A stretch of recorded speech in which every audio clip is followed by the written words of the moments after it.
Welcome back to Crawford-Clark Close-Up and the third video in our James Bond retrospective in the lead up to the 25th film in the series coming in spring 2020.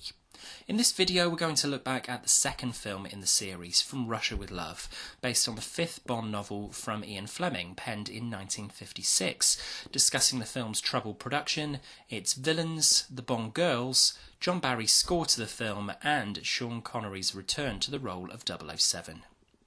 It was quickly decided that the more complex From Russia would be the cinematic follow-up to Dr. No, after the book was listed on John F. Kennedy's list of his favourite books. Wanting to capitalise on this, the filmmakers decided to move into production quickly, and production began on April 1st, 1963, a mere 6 months after the release of Dr. No. If only the films could have a quick release pattern these days instead of making us wait 3, 4, sometimes 5 years between movies. The film opens with the traditional gun barrel sequence, with stunt arranger Bob Simmons once again doubling for Connery for the shoot. In contrast to Dr. No opening straight into the title sequence, we have an inspired pre-title sequence, the first of a tradition that lasts to this day in the Bond series, a mini-adventure often involving the current Bond himself. Producer Harry Saltzman had the initial idea of opening the film with the proposed death of 007 at the hands of one of the film's villains, Robert Shaw's incredible Donald Grant. The sequence, filmed across the 2 evenings of April 16th and 17th, 1963, at Pinewood Studios in Buckinghamshire, has Grant hunting a Bond impersonator down in a Spectre training exercise. The Bond impersonator makes a schoolboy error of firing his gun in clear sight of Grant and being heavy-footed when being cornered. The real Bond would be inconspicuous and leave nothing to chance. Connery himself, filming the sequence, actually looks a little plastic as the Bond impersonator in the sequence, which adds to the verisimilitude.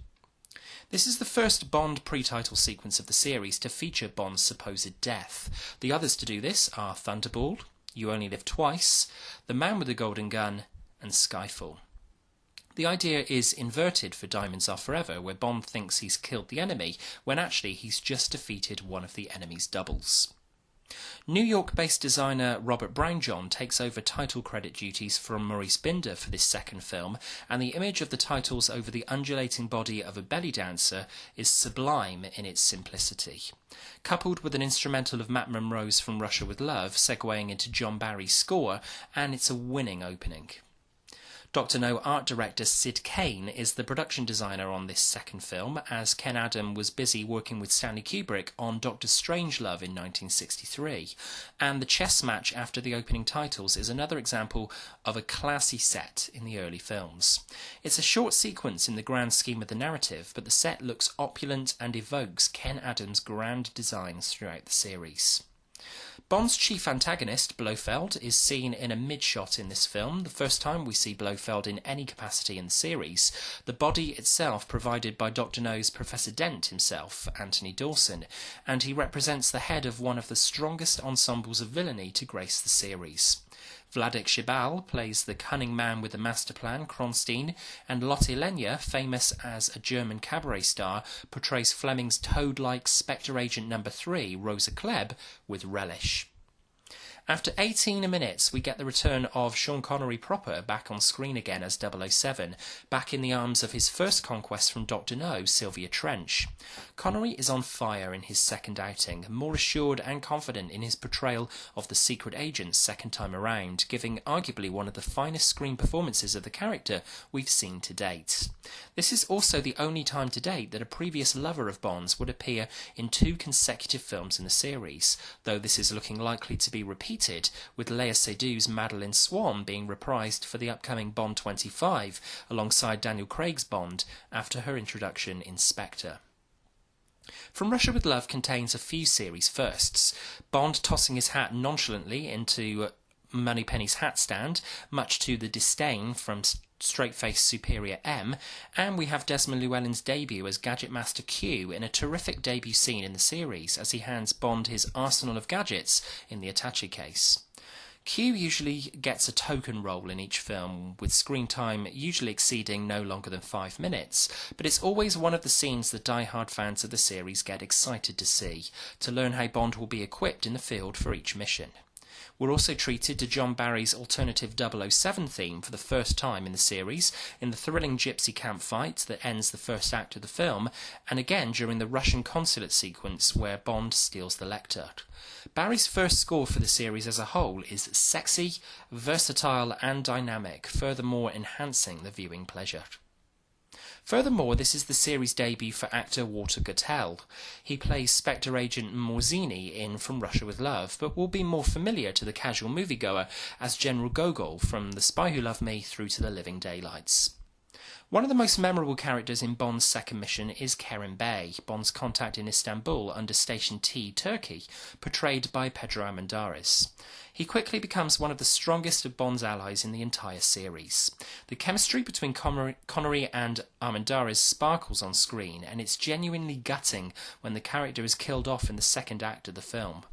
Even more crushing to learn is that Armendáriz, seriously ill whilst filming, would take his own life by smuggling a gun into hospital after the production rushed to allow him to complete all of his required scenes. Armendáriz's legacy as this character continues, as does the familial connection to Bond. His son, Pedro Armendáriz Jr., would gain the role of President Hector Lopez in License to Kill a quarter of a century later.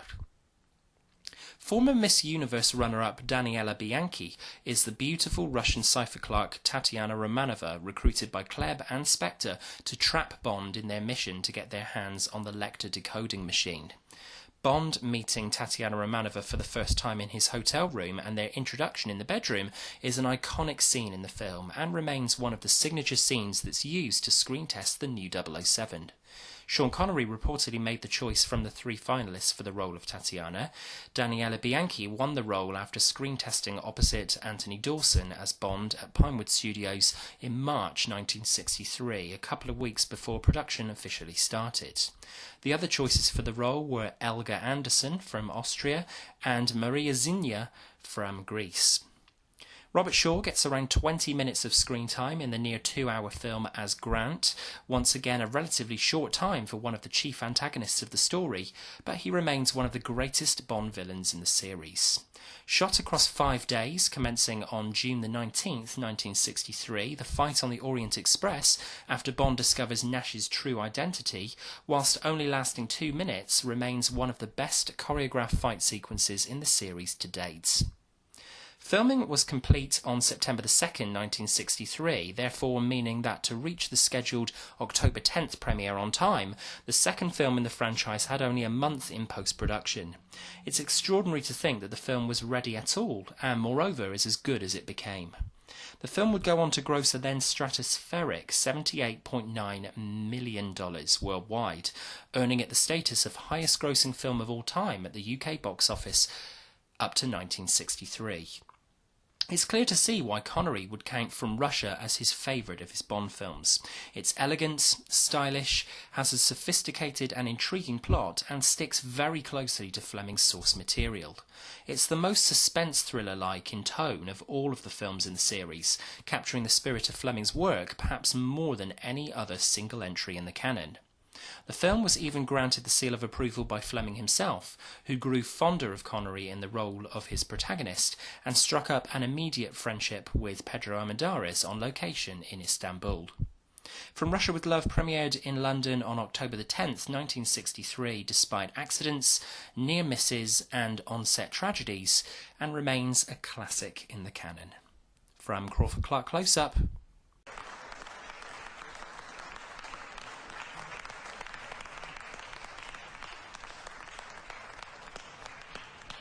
What are your thoughts on From Russia with Love? Do you think it's Connery's most assured performance in the series?